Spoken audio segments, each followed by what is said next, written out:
August 20th, 1944. Camp Shanks, New York. German prisoners from the remnants of the 352nd Infantry Division arrived after transport from Normandy via Southampton. Many expected severe deprivation. Their last months in France had been defined by supply collapse by late June. German daily rations in active combat sectors had fallen below 1,500 calories per soldier. Tobacco, sugar, and soap were rationed to near zero. Yet, upon arrival in the United States, the prisoners observed stockpiled food reserves, organized medical processing, and post-exchange facilities offering commodities civilians in wartime Europe had not seen in years. Most striking were foods they believed existed only as pre-war memory or propaganda fantasy: commercial ice cream and Coca-Cola, produced at industrial scales throughout the American home front. This contrast between collapse and abundance, scarcity and surplus, would form the documented core of their captivity experience. The war was fought not only with armies, but with production systems. The summer of 1944 found the Wehrmacht collapsing across multiple fronts simultaneously. Operation Overlord's success in Normandy created a prisoner of war crisis that British detention facilities could not accommodate. By mid-July, camps across southern England held over 60,000 German prisoners, with thousands more arriving daily from the fighting around Caen and Saint-Lô. British authorities faced practical limitations. Existing POW camps operated beyond capacity, guard units were stretched thin, and domestic food rationing made feeding large prisoner populations increasingly difficult. The War Office calculated that housing and feeding German captives consumed resources needed for British military operations. Prime Minister Winston Churchill approved prisoner transfers to the United States on June 27. The decision followed 3 weeks of negotiations between London and Washington regarding logistics, legal obligations, and security protocols. The Geneva Convention of 1929 established clear requirements for POW treatment, adequate food, medical care, shelter, and humane conditions obligations. Both nations took seriously. Atlantic transport began immediately. Liberty ships returning from supply runs to Britain carried German prisoners westward in specially modified cargo holds. Naval escorts protected the convoys against U-boat attacks, though by summer 1944 Allied control of Atlantic shipping lanes made interception unlikely. The logistics involved extraordinary coordination. Each Liberty ship could transport between 500 and 800 prisoners, requiring modified ventilation systems, temporary sanitation facilities, and secure compartments. Medical officers screened prisoners before embarkation to prevent disease transmission during the week-long crossing. Statistics revealed the transfer's scale. Between June and November 1944, American authorities received over 150,000 German POWs. By war's end, the United States would hold 371,000 German prisoners inside the continental United States, the largest POW population any nation hosted during World War II. Processing procedures established clear protocols. Prisoners underwent medical examination, classification by rank and military service, and limited interrogation by certified intelligence units. The U.S. Army's Provost Marshal General's Office maintained oversight, ensuring Geneva Convention compliance at every facility. German prisoners experienced American organizational capacity immediately upon arrival. Reception centers operated with systematic efficiency that contrasted sharply with the chaos of recent combat. Medical staff documented injuries, administered vaccinations, and treated chronic conditions neglected during months of frontline service. Quartermaster Corps regulations specified exact rations for POW camps. Daily caloric allocations matched those provided to U.S. Army enlisted personnel, approximately 3,200 calories compared to the 1,500 calories or less German frontline troops received by mid-1944. The difference proved immediately noticeable to prisoners accustomed to wartime deprivation. Private Herbert Fischer, captured near Cherbourg in June, later recalled his first meal at Camp Shanks: white bread, fresh meat, canned vegetables, and coffee brewed from actual beans rather than ersatz substitutes. "We thought perhaps this was special treatment before interrogation," Fischer wrote. But the same meals continued day after day. Corporal Ernst Müller noted similar observations at Fort Sam Houston Reception Center in Texas. "The Americans fed us better than German Army quartermasters fed active combat units in '44. We received dairy products, meat portions, and bread that was actually bread, not the Kriegsbrot mixture of sawdust and potato flour we had eaten for 2 years. The contrast extended beyond nutrition. Prisoners received new clothing, adequate bedding, and access to shower facilities with hot water amenities. German troops on the Eastern Front had not experienced since 1942. Medical care included dental treatment, a luxury even peacetime Germany had not guaranteed to common soldiers." These observations contradicted everything German propaganda had claimed about American weakness and economic instability. For 3 years, Reich information services had portrayed the United States as a failing democracy, internally divided, economically exhausted by wartime demands, unable to sustain both military operations and civilian prosperity. The propaganda narrative held that America would collapse under the strain of global war, that its citizens would grow weary of casualties and shortages, that its mongrel society lacked the unity and discipline necessary for total war. German prisoners had believed these messages because they aligned with their limited understanding of American life and capabilities. Reality proved dramatically different. The industrial abundance prisoners witnessed at American camps revealed a nation functioning at full capacity without apparent strain. Where German civilians faced ration cards limiting bread, meat, and dairy to subsistence levels, American facilities offered multiple meals daily without shortage or substitution. The psychological impact proved profound. Obergefreiter Hans Schäfer wrote to his family in Germany letters later intercepted by military censors describing a country that seems not to know war exists. They have everything in quantities we cannot imagine. How can Germany hope to win against such abundance? These first impressions established patterns that would deepen over months of captivity as German prisoners encountered the full scope of American industrial capacity. The shock was not luxury, but normalcy, a functioning society maintaining peacetime standards while prosecuting global war. German military intelligence had failed catastrophically to assess American economic strength. Abwehr reports from the 1930s portrayed a nation struggling through Depression-era unemployment, racial tensions, and political divisions. These analyses ignored the fundamental transformation occurring across American industry as factories modernized and production capacity expanded. By 1943, American war production exceeded all Axis nations combined. Statistics documented the disparity. The United States manufactured 96,000 aircraft annually, compared to Germany's 40,000. American shipyards launched new vessels faster than U-boats could sink them. Tank production outpaced Germany by ratios exceeding 4-1. Food production demonstrated similar advantages. American agriculture, mechanized and efficient, generated massive surpluses, even while feeding both domestic populations and allied nations overseas. German agriculture, dependent on horse-drawn equipment and diminishing labor forces, struggled to meet basic civilian requirements. The disparity extended to consumer goods. American factories maintained production of automobiles, appliances, and luxury items throughout the war, albeit at reduced levels. German industry had converted entirely to military production by 1942, eliminating civilian manufacturing except for essential items. Coca-Cola production illustrated the contrast perfectly. The Atlanta-based company operated 64 bottling plants across the United States in 1944, producing over 2 billion bottles annually. German beverage production had collapsed to ersatz, coffee made from roasted acorns, and synthetic fruit drinks containing more chemicals than fruit. Ice cream manufacturing revealed even starker differences.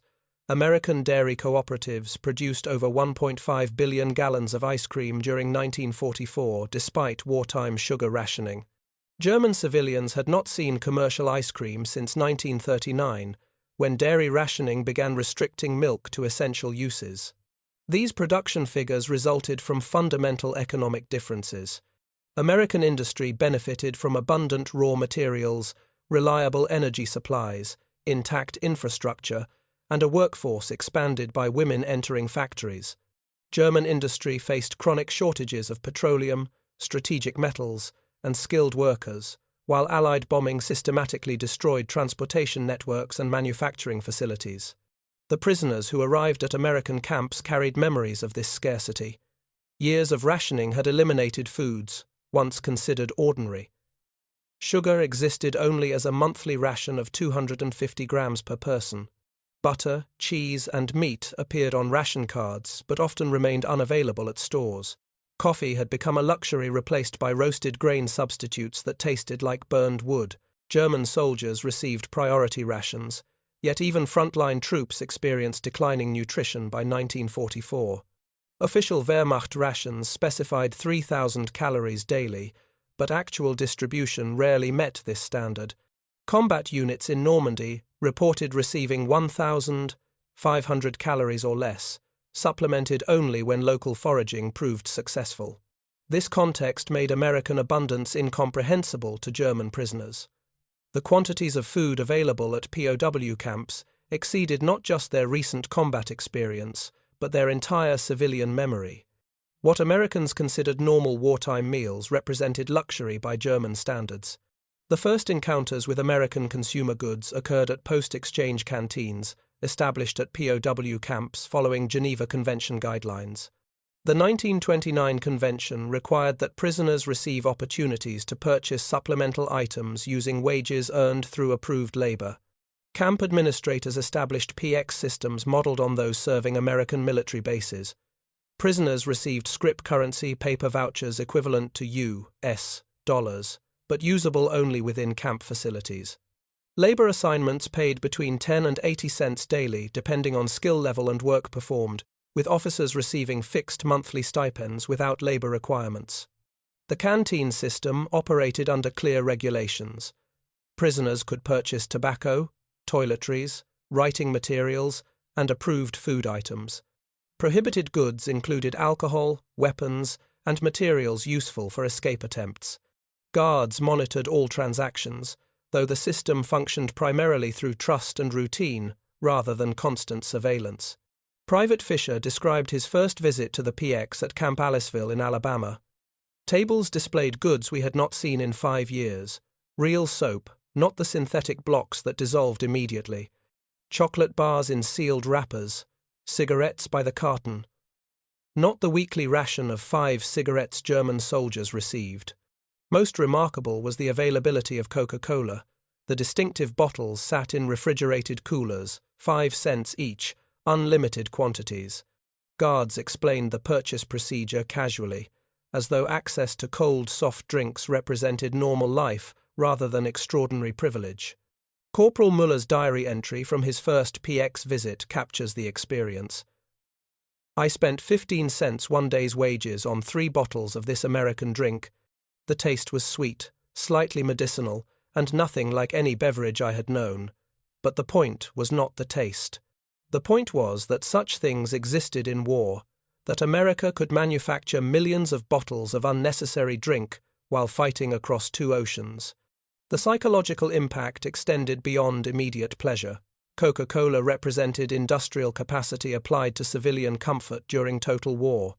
Its availability demonstrated that American production exceeded military requirements so completely that resources remained for manufacturing, bottling, distributing, and refrigerating soft drinks for prisoners who months earlier had been enemy combatants. German officers debated whether the PX system represented propaganda designed to break morale and encourage cooperation. Some argued the abundance was staged, that American authorities concentrated scarce resources at POW camps to create false impressions of prosperity. Others noted that camp guards and American workers displayed no unusual interest in prisoners' reactions, suggesting this represented normal rather than exceptional conditions. Lieutenant Karl Weber attempted systematic observation. I watched the American soldiers at the base PX adjacent to our compound. They purchased the same Coca-Cola, the same cigarettes, the same candy bars available to us. The guards showed no sign that these items were precious or rationed. They bought them casually, sometimes not finishing bottles before discarding them. This was not propaganda theatre, this was their normal life. The Coca-Cola Company's wartime operations confirmed prisoners' observations.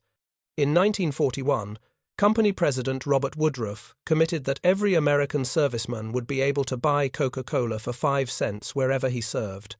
The company established bottling plants adjacent to military bases worldwide, from Guadalcanal to Iceland.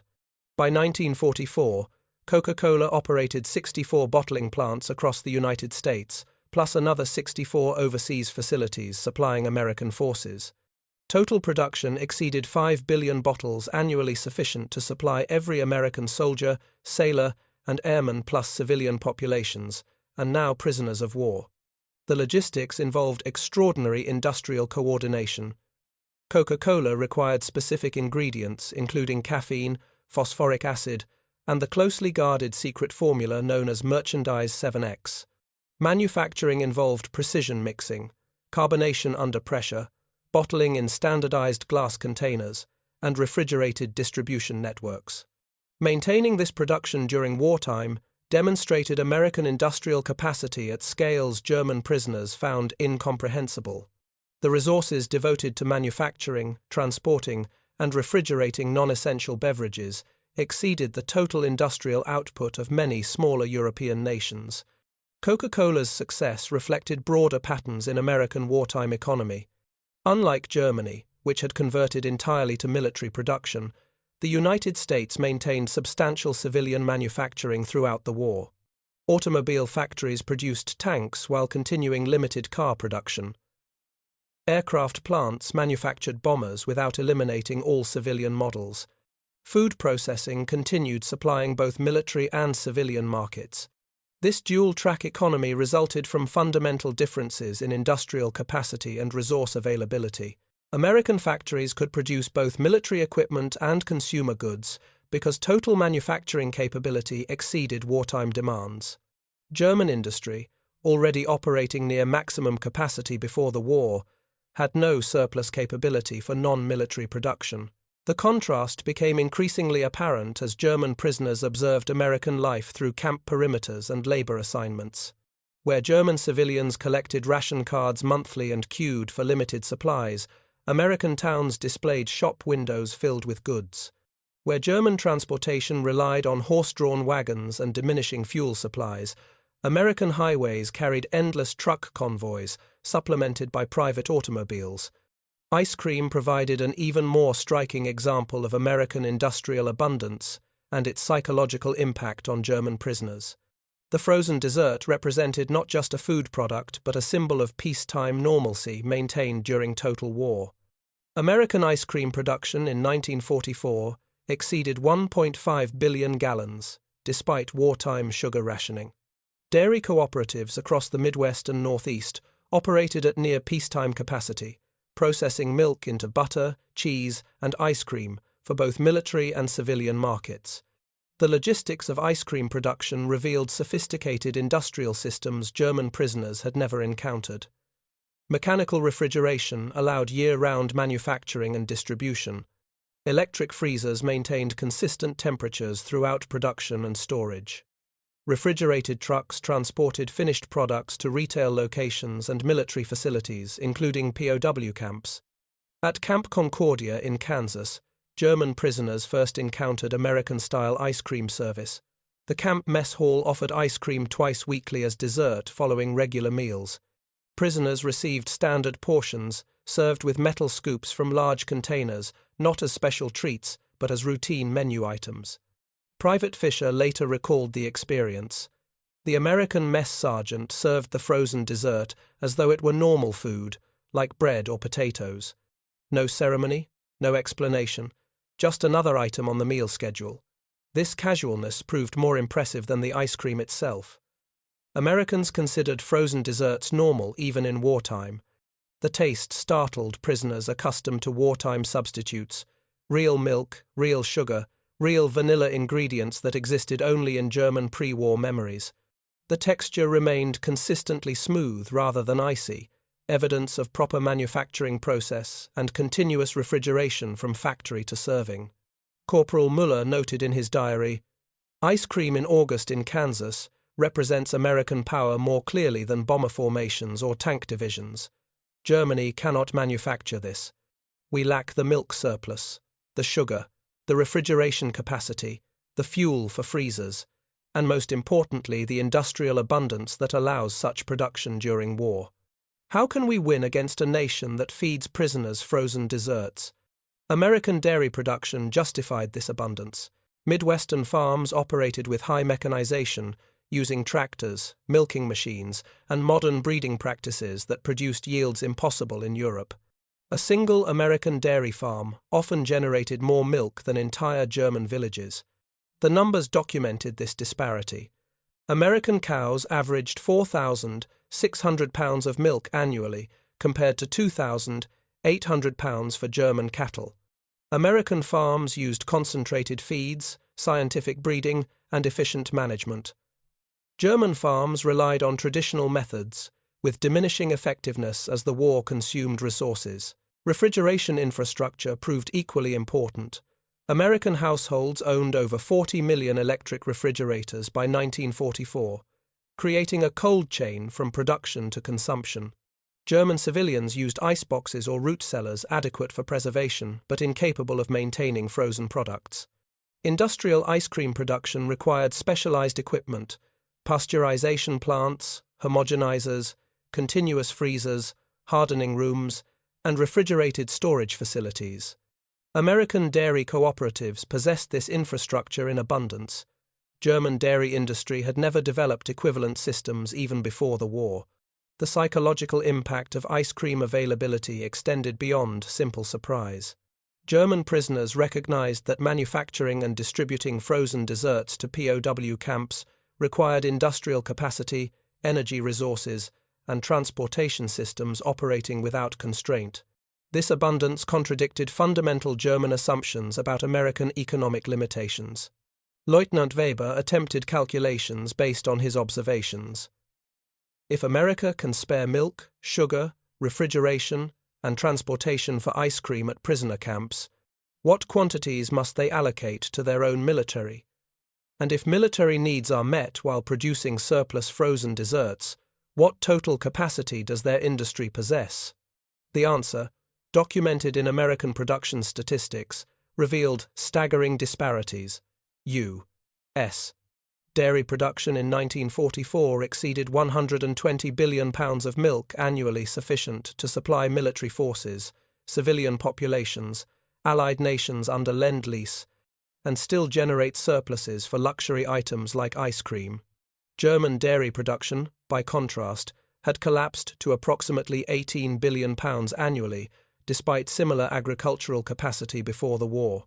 The difference resulted from systematic Allied bombing, fuel shortages that immobilized transport, and declining cattle populations as draft animals replaced mechanized equipment. Ice cream thus became evidence of fundamental imbalance in industrial warfare. The nation that could spare resources for frozen desserts during global conflict possessed economic strength beyond German comprehension. Prisoners who tasted American ice cream tasted the reality of their defeat. Labor assignments brought German prisoners into direct contact with American civilian life and industrial capacity. Geneva Convention protocols permitted prisoner labor for agricultural and industrial work, excluding direct military production. Prisoners could refuse work, though most accepted assignments to relieve boredom and earn canteen privileges. The United States operated over 500 POW camps across 46 states by winter 1944. Camp locations followed agricultural and industrial needs: cotton harvests in Texas, lumber operations in Maine, sugar beet cultivation in Michigan, and food processing in California. Each camp supplied labor to local businesses facing wartime worker shortages. Private Fisher found himself assigned to cotton harvesting near Camp Aliceville in Alabama. The work proved familiar. German farmers also grew fiber, crops, and grain, but the methods revealed fundamental differences in agricultural capacity. American farmers operated mechanical cotton pickers that harvested entire fields in hours. German farms relied on hand harvesting that required days of labor for equivalent acreage. American fields stretched for hundreds of acres under unified ownership. German agriculture divided land into small family plots, worked with traditional methods. Most striking was equipment availability. The Alabama farm employing Fisher's labor detail possessed 3 tractors, 2 trucks, and a mechanical harvester machinery worth more than entire German villages owned collectively. Fuel arrived by tanker truck monthly in quantities exceeding what German panzer divisions received at front lines. Corporal Müller worked lumber operations in Wisconsin, where similar observations accumulated. The American lumber operation uses gasoline-powered chainsaws, diesel trucks, and electric sawmills. They process more timber daily than our entire regiment's area produced annually before the war. They complain about wartime shortages, yet their shortages represent abundance by German standards.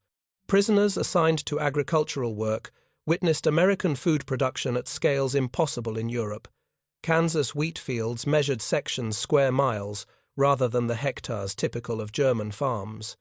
Mechanical combines harvested, threshed, and bagged grain in continuous operations. Railroad cars waited at field edges to transport harvests directly to mills. The industrial efficiency extended beyond crop production. Food processing plants operated continuously, canning vegetables, processing meat, and packaging goods for both military and civilian markets.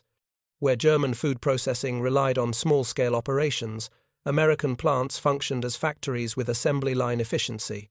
Lieutenant Weber, assigned to supervise prisoner labor details in Iowa, compiled observations that challenged his fundamental understanding of German capabilities. American family farms own more machinery than German military motor pools. Individual farmers possess fuel allocations that exceed Luftwaffe squadron monthly supplies. Agricultural productivity per worker exceeds German levels by factors of 5 or more. This is not efficient farming, this is industrial agriculture at scales we cannot match. The comparison grew worse as prisoners observed civilian life adjacent to their work assignments. American towns displayed automotive traffic levels impossible in wartime Germany. Private automobiles filled streets despite gasoline rationing that Germans considered mild. American civilians received fuel allocations sufficient for personal transport, something German civilians had lost in 1942. Retail stores stocked goods German civilians had not seen in years.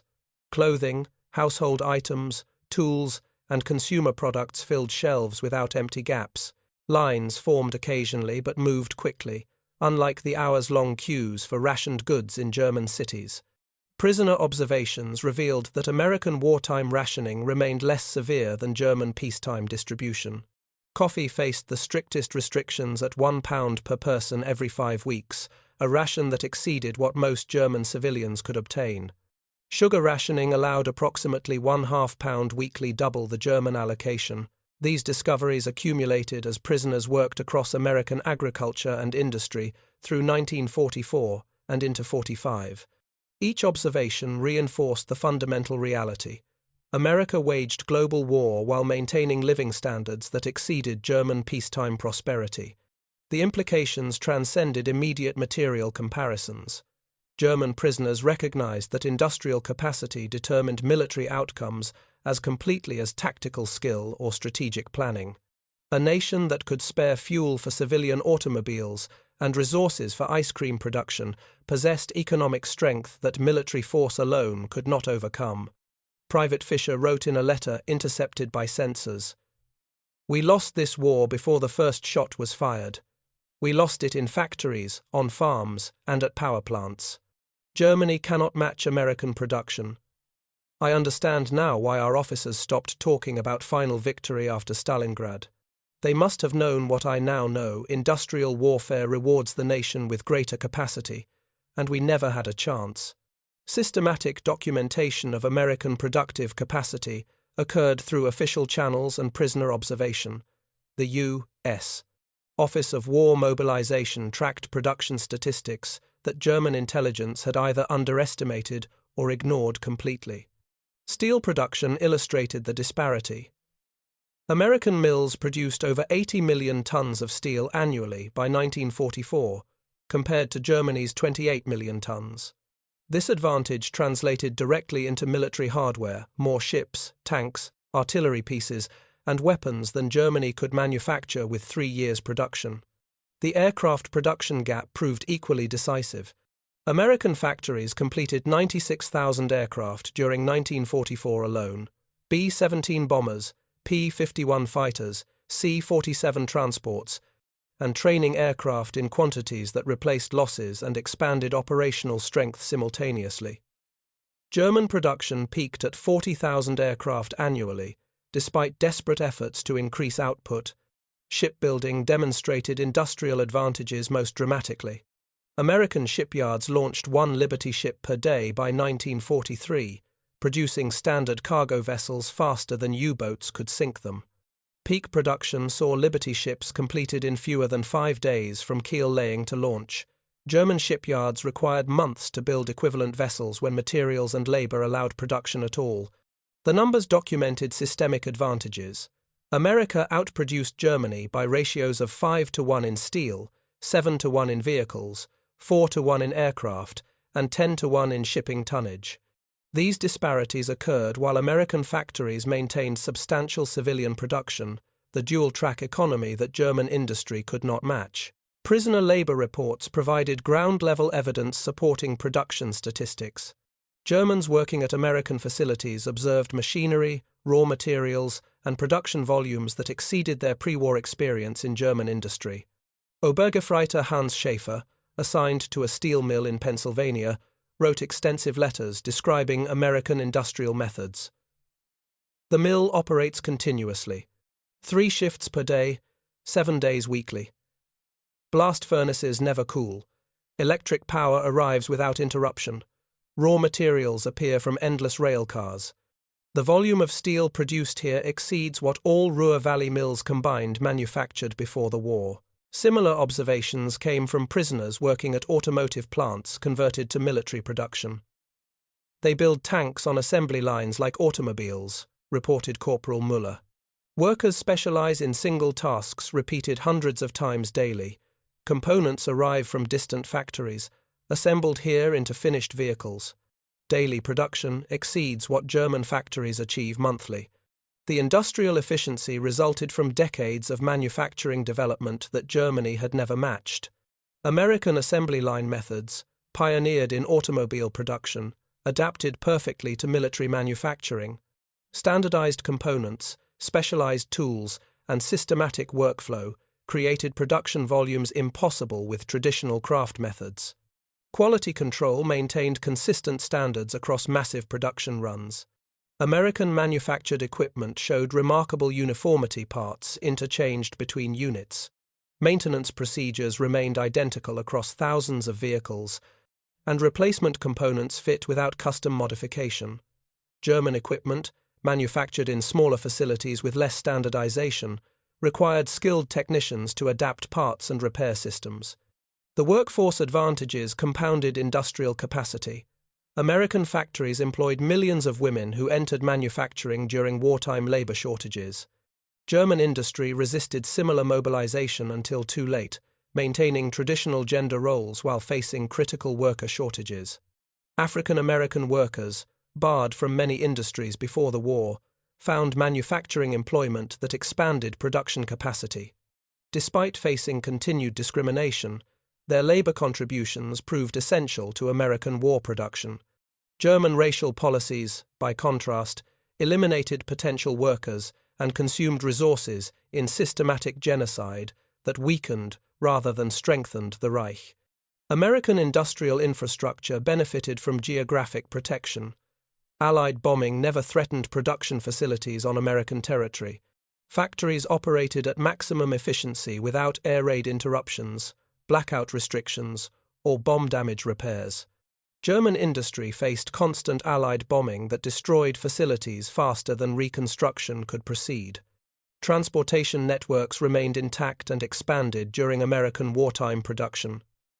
Railroads operated at record capacity, moving raw materials from mines to factories and finished products to ports. Highways carried truck convoys without interruption. German transportation networks collapsed under Allied bombing, fuel shortages, and maintenance backlogs. The energy advantage proved equally decisive. American petroleum production exceeded 1.5 billion barrels, annually sufficient for military operations, civilian consumption, and Allied nations under Lend-Lease. German synthetic fuel production, despite enormous investment, never exceeded 6 million tons annually and faced constant attack from Allied bombers. Electric power generation showed similar disparities. American utilities produced over 270 billion kilowatt-hours annually, powering factories, homes, and military installations without significant rationing.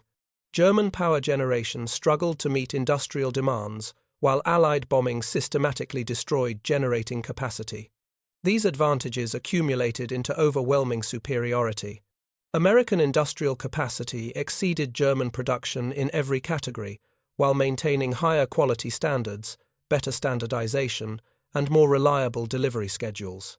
The nation that could supply ice cream to prisoner camps could supply everything else to armies fighting across 2 oceans. Prisoners who observed American production firsthand recognized this reality. The war's outcome had been determined by industrial capacity long before military operations decided specific battles. Germany had entered conflict with a nation possessing economic strength beyond any possibility of German victory through military means alone. The realization transformed prisoner attitudes toward the war and its eventual outcome. Propaganda messages about German superiority and inevitable victory collapsed under evidence visible at every American labor assignment. The nation they had been taught to despise as weak and divided demonstrated strength that made continued German resistance appear futile. Private Fisher expressed this transformation in a letter.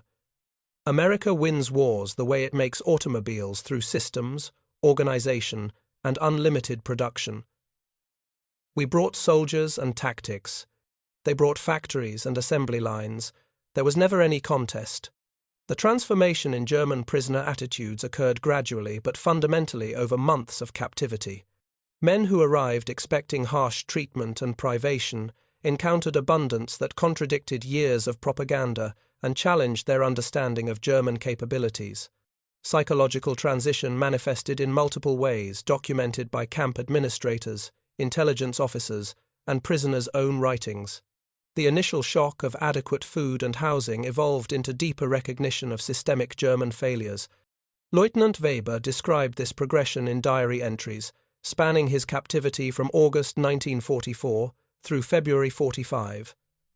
First, I thought the camp was exceptional, a propaganda showcase. Then, I believed perhaps all America concentrated resources on prisoners to break morale. Now I understand that we see American normality, not unusual effort, but standard conditions that reveal our complete miscalculation of their strength. Interrogation reports documented similar patterns across multiple facilities. German officers initially insisted that their defeat resulted from temporary setbacks that final victory would overcome. As months passed and prisoners observed American production capacity, these assertions faded into resignation and eventually acceptance that Germany had lost decisively. The turning point for many prisoners came not from military information but from civilian observations. Prisoners working agricultural assignments saw machinery abundance, witnessed fuel availability, and recognized production scales impossible in wartime Germany. These ground-level experiences proved more persuasive than strategic briefings or propaganda messages. Corporal Müller's analysis, recorded in letters intercepted by censors, revealed sophisticated understanding. The war was decided by mathematics. America produces more steel, more aircraft, more vehicles, more food, and more fuel than Germany and all occupied territories combined. Our soldiers fought bravely, our officers planned skillfully, but we brought rifles to a factory fight. Industrial capacity determines modern warfare, and we never possessed sufficient capacity to win. Camp administrators noted declining resistance to cooperation as prisoners recognized German defeat as inevitable. Not cooperation through coercion or inducement, but voluntary acknowledgement that continued war served no purpose beyond prolonging destruction. This psychological shift concerned German high command sufficiently that repatriation officers received instructions to monitor returning prisoners for defeatist attitudes.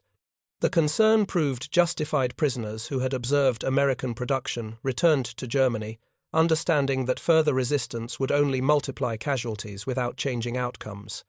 The U.S. Army's Morale Division conducted surveys of German prisoner attitudes throughout 1944 and 45. Results documented systematic transformation from confidence in German victory to acceptance of comprehensive defeat. The primary factor driving this change was not Allied military success, but observed American industrial capacity. Survey responses revealed prisoners' reasoning: "We cannot defeat a nation that produces excess beyond military necessity. They feed prisoners ice cream while fighting on 3 continents. This demonstrates capacity we cannot match through any strategy or sacrifice." Comparative studies showed that German prisoners held in Britain or the Soviet Union maintained different attitudes. British camps offered adequate conditions, but faced genuine resource constraints that prisoners recognized. Soviet facilities provided harsh conditions that reinforced German propaganda about communist brutality. Only American camps demonstrated abundance that contradicted fundamental German assumptions about enemy weakness. The psychological impact extended beyond individual prisoners to influence broader German military culture. Letters home, though censored, carried subtext that recipients understood. Returning prisoners spoke carefully about American conditions, while relatives recognized implications that official propaganda contradicted observable reality. This information flow contributed to declining German civilian morale during the war's final months. Families receiving letters from American POW camps learned that prisoners received better food, shelter, and medical care than civilians in Germany. The comparison undermined confidence in final victory and raised questions about leadership decisions that had brought Germany to this point. Military intelligence officers documented how prisoner attitudes evolved through specific phases: initial relief at survival, surprise at treatment quality, growing recognition of American capacity, fundamental reassessment of German chances, and eventual acceptance that the war's outcome had been determined by industrial factors beyond military control. The transition proved most complete among enlisted men and junior officers who had experienced frontline conditions. Senior officers, more invested in Nazi ideology and less exposed to ground-level evidence, maintained denial longer. But even among committed National Socialists, confrontation with American industrial abundance raised doubts that propaganda could not suppress. Private Fisher's final assessment, written after 18 months in American captivity, summarized the transformation. "I enlisted, believing Germany would triumph through superior will and military tradition. I learned that modern war rewards production capacity above courage or skill. America possesses industrial strength we cannot match. This is not defeat through weakness, but defeat through facing impossible odds. We lost not because we failed, but because we challenged a nation with resources 10 times our own." German repatriation began in spring 1945, following Reich's surrender in May.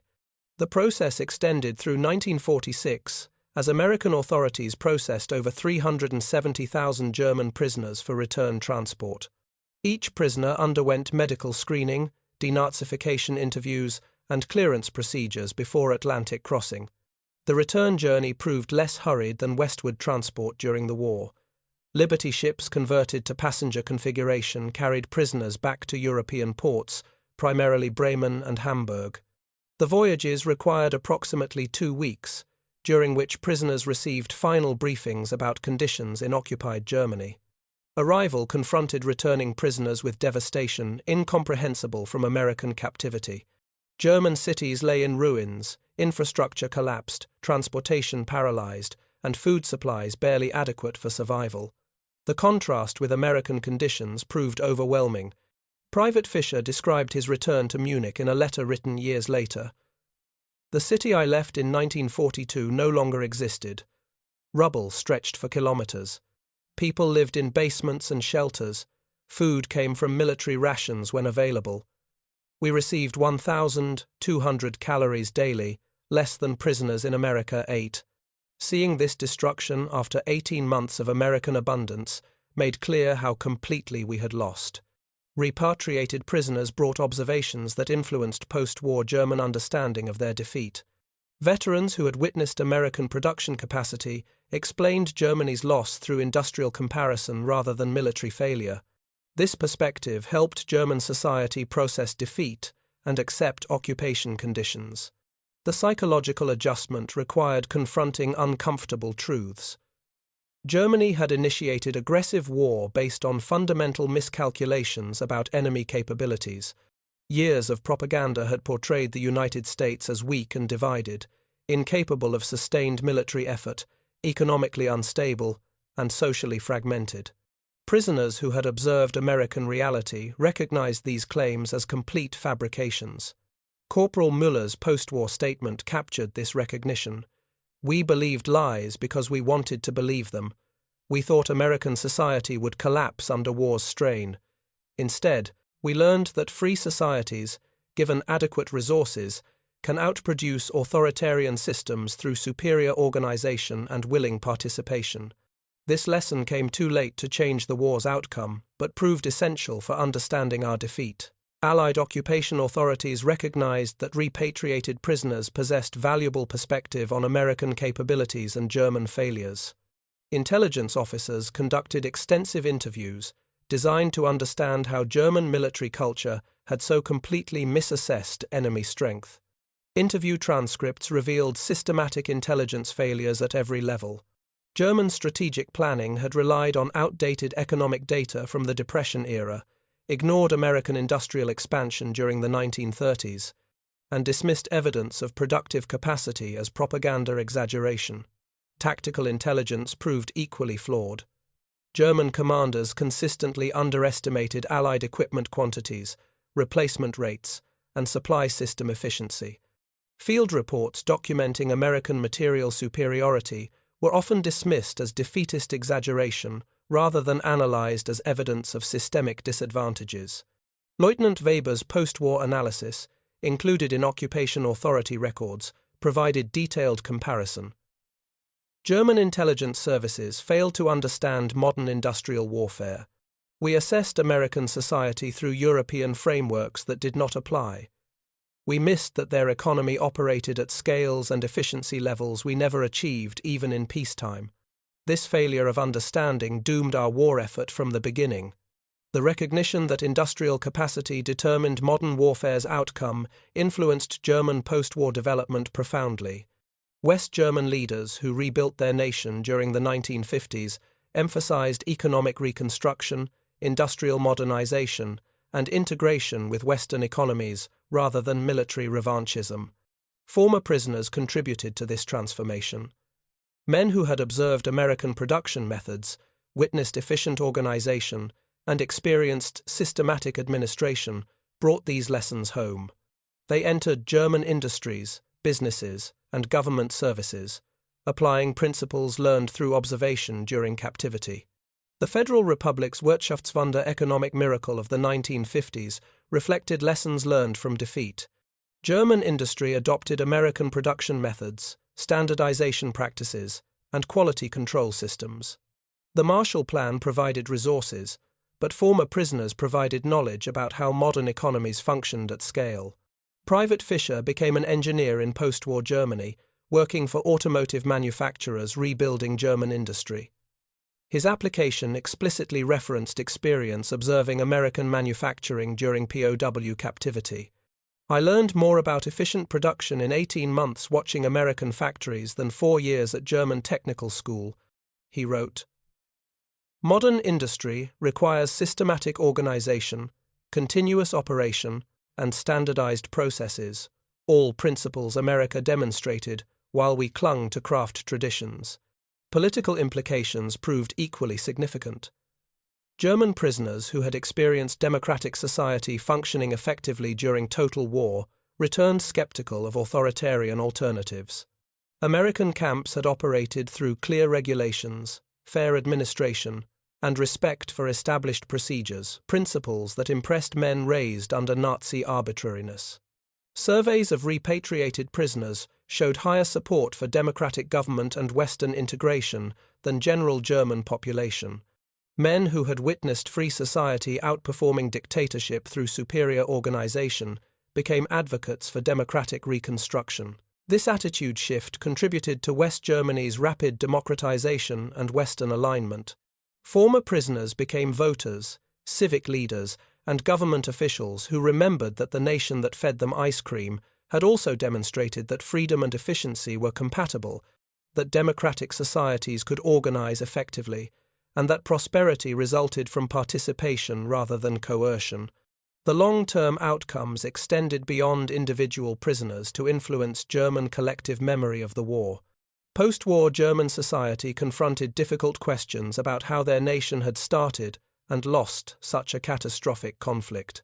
Prisoner narratives provided answers that emphasized systematic failure rather than assigning blame to specific leaders or events. Germany had lost, these narratives explained, not through cowardice or betrayal, but through fundamental miscalculation of American capacity. The lesson proved easier to accept than alternatives. It acknowledged German defeat without requiring embrace of Allied propaganda, explained outcomes through observable facts rather than ideology, and provided framework for understanding how Germany could rebuild through different methods. The material basis of victory became central to German understanding of their defeat. Academic histories, popular accounts, and veteran memoirs consistently emphasized industrial disparity, production comparisons, and economic factors. This interpretation aligned with prisoner observations and helped German society process traumatic defeat through rational analysis rather than conspiracy theories or denial. By the 1960s, German popular understanding of World War II included recognition that American industrial capacity had determined outcomes as decisively as any military campaign. Textbooks described production statistics, histories analyzed economic factors, and veterans explained their experiences through comparisons of relative strength. The ice cream and Coca-Cola that had seemed merely curious luxuries in 1944 became symbols of this deeper truth. These items represented industrial abundance applied to unnecessary purposes during total war, evidence that America possessed economic strength beyond military requirements, that democratic capitalism could outproduce fascist command economy, and that freedom and prosperity were compatible. Former prisoners who told their grandchildren about American captivity emphasized this lesson. They had gone to war believing in German superiority and inevitable victory. They had returned understanding that modern industrial warfare rewarded production capacity above military tradition, that democracies could organize more efficiently than dictatorships, and that abundance defeated scarcity, regardless of tactical skill or strategic planning. The final assessment of American wartime capacity emerged from decades of historical research, economic analysis, and comparative study. Scholars examining the war's outcome consistently identified industrial production as the decisive factor determining Allied victory and Axis defeat. American gross domestic product in 1944 exceeded $1.5 trillion in modern equivalent, more than Germany, Japan, and Italy combined. This economic strength translated into military capacity through systematic mobilization of resources, efficient organization of production, and effective distribution of finished products. The numbers documented comprehensive superiority. American factories produced more of everything: more steel for ships and tanks, more aluminum for aircraft, more copper for ammunition, more petroleum for fuel, more rubber for tires, more electronics for communications, and more food for sustaining both military forces and civilian populations. Quality matched quantity. American equipment demonstrated consistent reliability, standardized design, and ease of maintenance that simplified logistics and maximized operational effectiveness. German equipment often proved technically superior in specific capabilities, but suffered from over-complexity, non-standardized components, and maintenance requirements that reduced availability rates. The combination proved decisive. America could lose equipment and replace it rapidly. Germany could not. American logistics delivered supplies regardless of distance. German supply chains collapsed under strain. American forces operated with material security. German forces improvised with diminishing resources. These advantages accumulated over years of conflict. Initial German tactical successes proved temporary because industrial capacity determined long-term outcomes. The Reich could win battles through superior tactics or operational skill, but America won campaigns through sustained production and overwhelming material superiority. German prisoners who observed this system firsthand recognized its implications immediately. Their observations, documented through letters, diaries, and post-war interviews, provided ground-level evidence supporting strategic analysis. Men who had tasted American ice cream and drunk Coca-Cola understood that these luxuries represented capacity beyond military necessity, industrial strength, that Germany could not match through any effort or sacrifice. The psychological impact proved as important as material effects. German military culture had emphasized will, discipline, and fighting spirit as decisive factors in warfare. Confrontation with American abundance demonstrated that production capacity outweighed these traditional virtues in modern industrial conflict. This lesson influenced post-war military doctrine globally. NATO planning emphasized industrial-based strength, production capacity, and economic sustainability as essential elements of defense strategy. The Cold War's eventual outcome would again demonstrate that economic systems capable of producing both military equipment and consumer abundance possessed advantages that command economies could not overcome. The specific experience of German prisoners in American camps became historical footnote, but the broader lesson proved enduring. Industrial capacity, efficiently organized and systematically applied, determines modern warfare's outcomes as completely as battle tactics or strategic planning. The side that can manufacture ice cream, bottle soft drinks, and maintain civilian prosperity while fighting global war possesses strength that enemy forces cannot overcome through military skill alone. This truth, self-evident to Americans who lived with such abundance daily, proved revolutionary to German prisoners who witnessed it firsthand. Their observations, preserved in archives and memoirs, documented how a simple taste of ice cream and Coca-Cola revealed the vast industrial superiority that had made their defeat inevitable from the war's beginning. The morning of August 20th, 1944, found German prisoners arriving at Camp Shanks expecting deprivation and confronting abundance. The ice cream they would taste and Coca-Cola they would drink represented more than refreshment. They symbolized the industrial capacity that had determined the war's outcome. Years before, military campaigns resolved specific battles. If you value evidence-based history and the documented lessons of industrial warfare, consider supporting this channel. These narratives preserve the reality that modern conflict rewards production capacity, economic strength, and systematic organization above traditional military virtues. Understanding how ice cream and Coca-Cola revealed American superiority provides essential context for comprehending how democracies defended freedom through industrial abundance during history's greatest trial.